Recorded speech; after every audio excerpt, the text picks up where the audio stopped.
Menteri Pariwisata dan Ekonomi Kreatif, Menparekraf.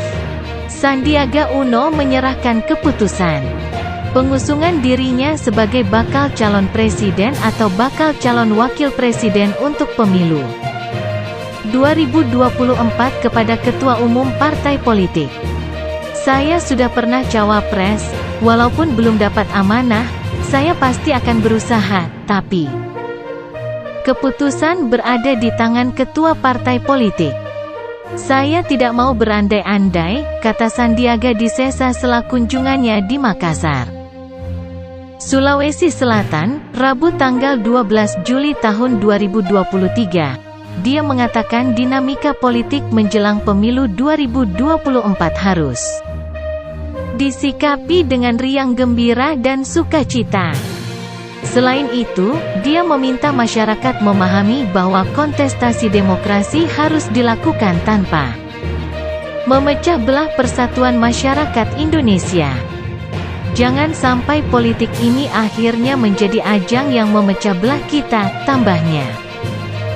Menurut Sandiaga, pemilu 2024 harus disikapi sebagai kesempatan untuk membangun Indonesia secara bersama-sama. Maka, apapun nanti keputusan terkait siapa yang menjadi bakal capres dan bakal cawapres, harus didorong dan terus gotong royong membangun Indonesia bersama. Salah satu wujud membangun Indonesia, kata dia, ialah fokus terhadap penyelesaian ekonomi dan mendengar kebutuhan masyarakat.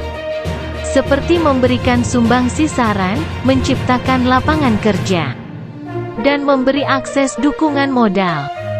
Dalam kunjungannya ke Makassar, Sulawesi Selatan, Sandiaga bertemu dengan para pelaku usaha mikro, kecil, dan menengah, UMKM, di daerah itu dan mendengar keluhan bahwa mereka perlu modal untuk mengembangkan usaha.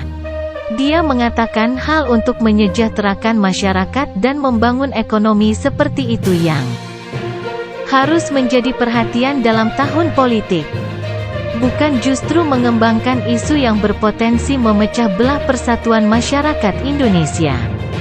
Jadi, ini yang harus jadi fokus kita. Jangan kita kembangkan isu yang bisa jadi polarisasi, ujarnya yang dikutip dari Antara, jadwal pendaftaran pasangan capres. Untuk diketahui, pendaftaran bakal calon presiden, capres, dan calon wakil presiden, cawapres dijadwalkan pada tanggal 19 Oktober hingga tanggal 25 November tahun 2023. Berdasarkan Undang-Undang Nomor 7 Tahun 2017 tentang Pemilu Pasangan Capres dan Cawapres, diusulkan partai politik atau gabungan partai politik peserta pemilu yang memenuhi syarat perolehan kursi paling sedikit 20% dari jumlah kursi DPR, atau memperoleh 25% dari suara sah secara nasional pada pemilu anggota DPR sebelumnya. Saat ini, ada 575 kursi di parlemen, sehingga pasangan capres dan cawapres pada Pilpres 2024 harus memiliki dukungan minimal 115 kursi di DPR RI.